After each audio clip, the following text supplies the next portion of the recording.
Queridos irmãos, queridas irmãs, muito bom dia. Que a paz do Mestre Jesus nos ampare, nos ilumine por hoje, por esse instante tão abençoado aqui nesta casa, semeando bem, e por toda a nossa imortalidade de nossas almas. Que assim seja, graças a Deus, graças a Jesus. Muito bem. Hoje nós vamos falar de um tema muito importante, porque eu não sei se vocês sabem, mas o espírito só é feliz quando trabalha. Aquela questão, coitadinho, desencarnou, vai descansar. Não vai. Porque o espírito só é feliz trabalhando, servindo. Nós sim é que precisamos descansar, né? Nosso corpício aqui na Terra, o corpo físico, precisa ainda de férias, de aposentadoria, não é? Então vamos aproveitar, viu? Quem está com o tempo aí disponível, aposentado, de férias, aproveita, porque o espírito só é feliz servindo.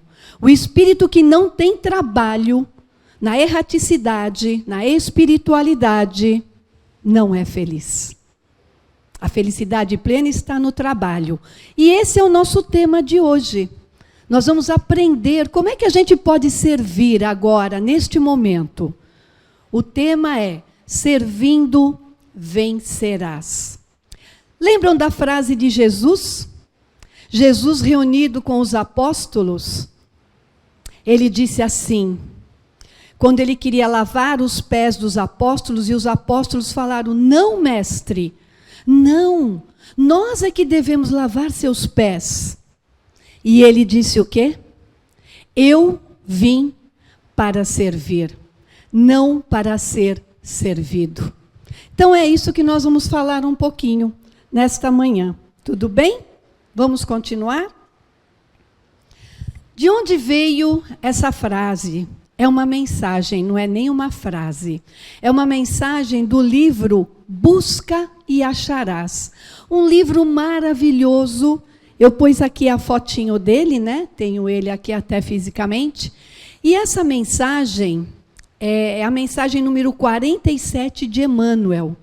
É um livrinho só de mensagens, ou de André Luiz, ou de Emmanuel, mentores do nosso querido Chico Xavier. E só para uma observaçãozinha assim, esse livrinho aqui, muito importante, é o 141º livro psicografado por Chico, dos tantos mais de 400 que ele nos deixou.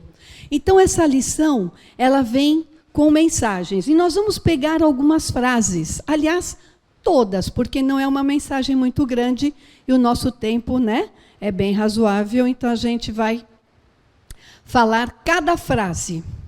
Se o momento é de crise, não te perturbes, segue. Se o momento é de crise, não te perturbe, segue. Olha, esse livro é da década de 70, comecinho da década de 70. Mas o importante é que todos os trabalhos, né, dos livros espíritas, eles são atemporais. O que é isso? Vamos ver já nessa frase. Estamos em crise? Será que nós estamos em crise?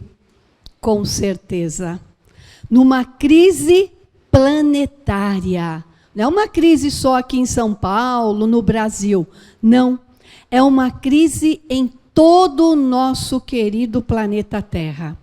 E nós temos várias etapas em crises, né? Vários segmentos. Um deles é a crise na saúde.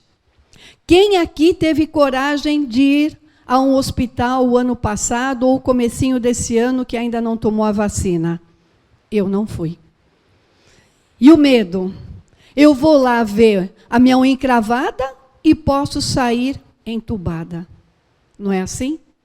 Nós ficamos com muito medo. Muitas pessoas abandonaram os seus exames, os seus tratamentos. E o que vai acontecer agora, após pandemia? Muita gente com depressão, muita gente doente, câncer. Então, a gente ficou numa crise, numa indecisão, sem saber o que fazer. Porque para muitos de nós, essa pandemia é a primeira. Mas o planeta já sofreu várias pandemias e essa também não será a última. Essa também não será a última, tá? Aí vem a vacina. Oh, finalmente, meu Deus, chegou a vacina. Aí vem o quê? A crise da fila. Quem vai tomar primeiro? Ah, eu quero tomar. Será que essa crise, essa pandemia está nos ensinando alguma coisa? Tomara que sim. Certo? Porque a gente tem que pensar que, nesse caso, literalmente, a fila anda. A fila vai andar. Porque se não tiver para mim, eu vou ter que esperar. Tem gente mais importante, mais necessitado de tomar no meu lugar. Tem gente que já se foi por causa dessa pandemia. Aqui mesmo na casa, uma grande trabalhadora nossa se foi, trabalhadora. Então, vamos esperar. Não vamos entrar nessa crise, gente. Vamos esperar. Isto é servir, esperando com cautela. Crise na política. Tá, então a gente está falando, né? Ah, o político fez isso e tal. Mas quem já se colocou no lugar de um político? De um prefeito, de um governador, de um presidente? Porque que atitude a gente tomaria? Abre a escola. Não, eu não vou mandar meu filho para a escola. Fecha a escola. Não, eu preciso da escola aberta. Que atitude nós tomaríamos antes de julgarmos? Não é fácil, né? Vocês já pensaram nisso? Se a gente consultar aqui, quem quer que o filho vá na escola, uma parte vai levantar as mãos. Se falar quem não quer, que está com receio, tal, outra parte vai levantar as mãos. E aí? O que se faz? Crise na política. Momentos difíceis, muito difíceis. Crise financeira em todo o planeta. Dizem que se tiver uma terceira onda na Europa, a Europa vai quebrar. Por quê? Porque a Europa vive do quê? Turismo. E quem é que está podendo sair daqui ou de acolá e ir para algum lugar? Ou mesmo aqui, diz que agora até para sair de um estado para o outro, o avião, no avião, antes de entrar, vai ter que fazer o exame do cotonete, senão não vai. Porque o vírus é inteligente, a gente não vê. Aos olhos da matéria, nós não vemos. Mas ele nos vê. Ele nos vê. Vê quem está ali na festinha, né? Aglomerando, nos bailes, sem noção do que pode acontecer dentro da sua casa. E aí a gente reclama do político, não tem leito. Não tem leito. Por que não tem leito? Porque a gente quer aproveitar a vida no momento que é de recolhimento. E olha aqui, abre ou fecha o comércio? Se fecha, o comerciante quebra. Se não fecha, os hospitais lotam. Olha, gente, é ou não é uma crise daquelas assim de arrepiar o cabelo, não é? Não é verdade? O que é serviço essencial para deixar aberto? O que não é? Meu filho é viciado em academia. Se falar para ele, a academia fechou, ele tem um treco. Para mim, a academia é essencial? Não. Faço exercício em casa mesmo, não é? Hoje é só ligar lá no YouTube, está cheio de aula, gente. A escolher. Então, o que é essencial? Cabeleireiro é essencial? Para ela, sim. Senão ela morre de fome. Para muita gente, não. E olha que interessante esses dados, hein? Olha que interessante. O pessoal que trabalha, né, especialistas em crise, nos falou que neste ano de 2021, mais de 235 milhões de pessoas vão estar em crise para sobreviver. Em crise para sobreviver. Não tem o arroz e o feijão em sua mesa. Que crise, né, gente? Mas o que lá falava, Emmanuel? Em momentos de crise, acalma-te e segue, porque a fila anda, a vida anda. Crise social. Olha o gatinho aqui, ó. Só afiando as unhas. Esperando. Quem é o próximo? Racismo? Feminicídio? Desemprego? Quem será o próximo? Isso aí diminuiu? Não. Aumentou. Aumentou. E sabe por quê? Crise na família. Isso tudo está acontecendo com a humanidade por conta das crises em família. Afetos e desafetos embaixo do mesmo teto 24 horas por dia. 7 dias da semana, 30, 31 dias no mês, quase um ano. E aí? Um se degladiando, está lá. Outros na solidão. Crise na família. E eu digo que a humanidade ficou doente porque a humanidade é a família. Nós não demos importância para a família, só para o materialismo. A família só estava bem quando tinha carro novo na garagem, mesa farta, né? Roupa nova, sapato, armários cheios. E aí? O que nós fizemos com eles nesse ano todo? Nada. Eu andei de Havaiana há 1 ano. Estou aqui até com os pés meio doendo, porque estou de sandália hoje. Nada. Simplesmente crise em nossas famílias. Aí a gente fala assim, nossa, Tânia, mas isso é coisa de Deus? Deus quer que a gente sofra? Não, pelo contrário, Deus nos criou para sermos felizes. Tem um livro do Kardec, que é o 5º livro do Pentateuco kardeciano, que é a Gênese, né?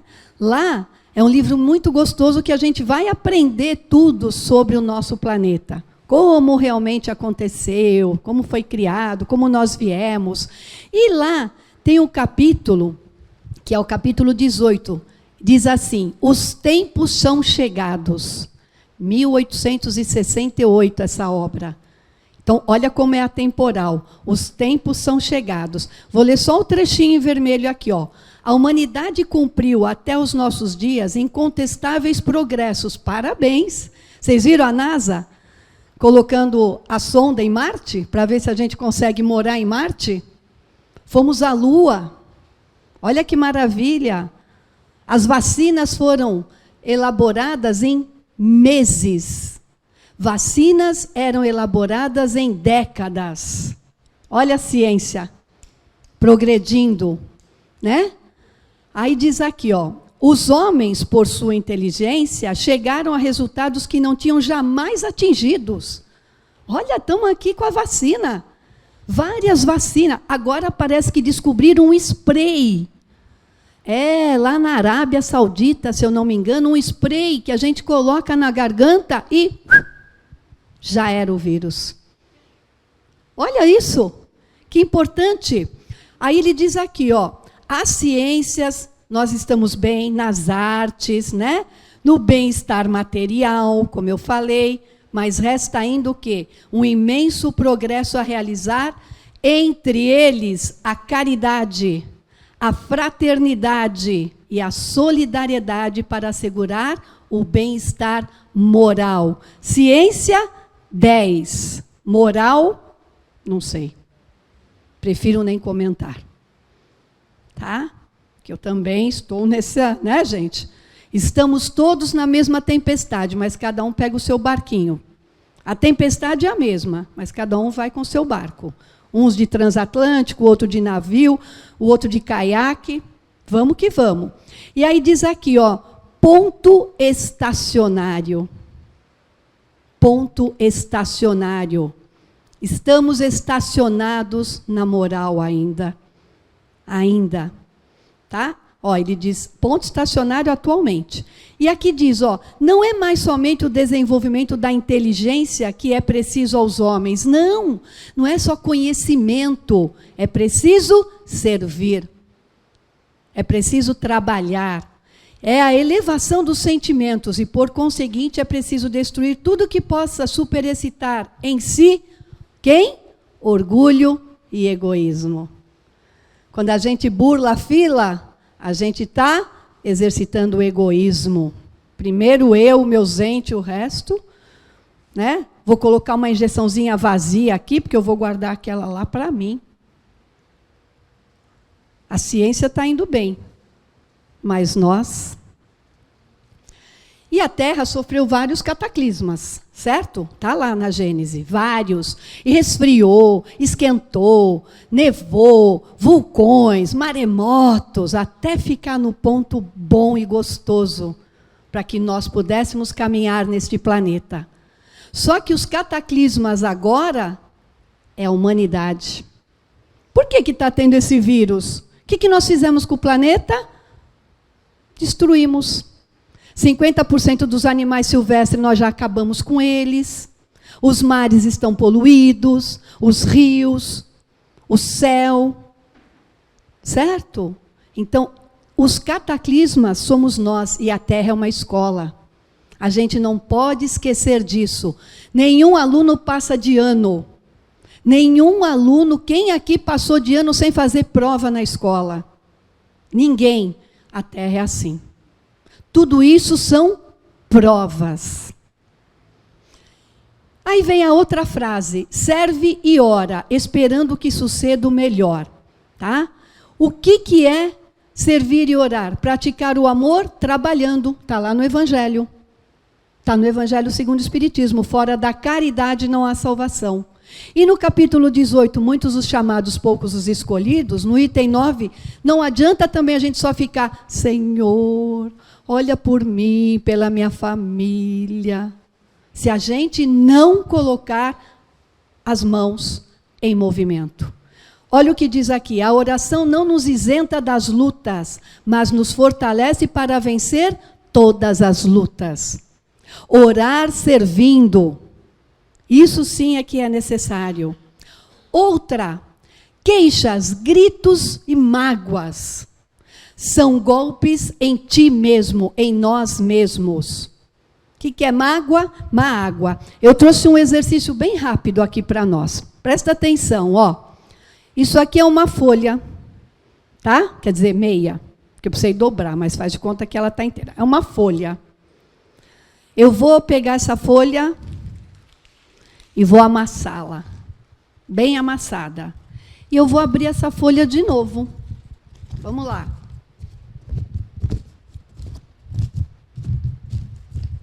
É a mesma folha? É a mesma folha. Mas por mais que eu alise essa folha, ela não vai deixar de ter as marcas exatamente nesta folha. Isso são as mágoas que nós provocamos no outro. E não queremos ser magoados, imagina. Mas a gente provoca o outro e fica assim, ó. Fica exatamente como uma folha que tenta voltar ao que era, mas não consegue mais. E por quê? Porque a gente vive reclamando, clamando mal a Deus, culpando a Deus por tudo. Não é? Ai, que calor hoje, insuportável. Aí chove, ai meu Deus, quanta chuva, para que tudo isso? Estamos cansados de falar isso aqui, não estamos? A gente já não escutou isso? Que a gente só reclama e a gente parou de reclamar? Não. E, ó, lá também no capítulo 24, não coloqueis a candeia embaixo do alqueire, diz assim, que se Deus desse o dom da fala para nós só falarmos coisas boas, haveria mais mudos do que falantes na terra. Eita! Já está falando que a gente só reclama lá no Evangelho, tá certo? E aí a gente suja o lar. Gritos dentro do lar, principalmente agora, né? Brigas. E aí o que acontece? A gente tem que fazer a limpeza. Limpeza é o Evangelho no lar. Porque lar mais limpo não é aquele que mais se limpa, é o que menos se suja. Eu não estou falando de migalha de pão, pó, poeira, gordura, não. Eu estou falando dos gritos e mágoas que Emmanuel veio trazer para nós. Servindo vencerás. Olha aqui, silencia e abençoa, a verdade tem voz. Claro que tem. Conhece a verdade e a verdade vos libertará. Não é assim que João falou, João Evangelista? E aqui a gente faz o quê? Muitas vezes a gente prefere acreditar na mentira. Se 10 pessoas contar uma mentira e um contar uma verdade, a gente vai achar que aquilo é verdade. E não é. Não é, a gente precisa ir atrás, porque até a mentira mudou. Até a mentira mudou de nome, fake news. Mudou de nome, tudo para enganar a gente, e a gente não abre os olhos. A gente precisa abrir os olhos. Fake news. Tem um livro que eu estou lendo, chama Aveluz. É um livro de mensagens dos apóstolos. Várias mensagens dos apóstolos. E tem uma que é do Tiago Menor. Ele ia indo pela rua para se encontrar com Jesus depois do trabalho. E aí o que aconteceu? Ele viu uma senhorinha paralítica. Ela falava, ô moço, você que trabalha aí com Jesus, né? Fica junto com Jesus, me cura, eu sou paralítica. E começou a gritar, e a multidão parou. E o Tiago Menor era uma pessoa muito conhecida das leis. Ele lia muito, mas aí ele ficou com medo. Será que essa senhora está falando a verdade ou é a mentira? Me põe a mão, eu vou ser curada. E ele ficou, põe, não põe, impôs a mão. A senhora levantou, arrancou as faixas da perna, da cabeça e falou, é mentira, ele é mentiroso. Eu sou a dona da estalagem e não tenho problema nenhum. Tiago, imagina como Tiago foi para a reunião com Jesus à noite. Imagina a gente passar por um vexame desse. Tiago estava tão acabrunhado que Jesus olhou e falou, Tiago, o que aconteceu? Jesus já sabia. E ele contou. Aí olha o que Jesus falou. Vigilância e oração se completa no esforço de evitar novas tentações. Vigiai-nos e orai. É vigiai-nos para que não aconteçam novas tentações. Paciência constante atrai a luz do céu. Quem aqui nunca perdeu a paciência? A gente não perde o que não tem. Simples assim. A gente não perde aquilo que nós não temos. Por quê? A gente quer ouvir alguém? Não. A gente não quer ouvir ninguém. A gente vai, fala aí que eu estou escutando. Está lá no celular, no computador, está nem ouvindo. Precisamos ouvir, sentar, fala que eu te ouço. Não é fala que eu te escuto, fala que eu te ouço. Ouvir é diferente de escutar. Tá? E aí, a gente tem que fazer o quê? Fazer da paciência o maior instrumento, é a maior das virtudes. Tá? Por quê? Ah, mas você não sabe quem é que está dentro da minha casa. Então, eles são nossos professores da paciência. São eles que são. Senão, como é que ia testar a nossa paciência? Todo mundo bonzinho, todo mundo alegre, né? Aí diz aqui, a nossa última mensagem, a nossa última frase dessa mensagem. Acalma-te, servindo, e vencerás com Deus e com Jesus. Eu costumo sempre falar que nessa vida nada é em vão, ou é bênção ou é lição. Então agora nós vamos para a mensagem de Emmanuel, que não está nesse livro, mas veio completar para nós finalizarmos a nossa exposição de hoje. Ó, quanto puderes, como puderes e onde puderes, guardando a consciência tranquila, trabalha servindo sempre. Trabalha servindo sempre. Assim agindo, ainda que não percebas, desde agora, estarás imperturbavelmente nos domínios da paz. E é isso que eu desejo a todos vocês. Um domingo de muita paz, que nós possamos realmente sair daqui, não só na rua, mas aqui, em casa, no trabalho, servir ao nosso próximo. Porque servindo, nós venceremos. Paz e luz a todos. Muito obrigada. Fiquem com Deus.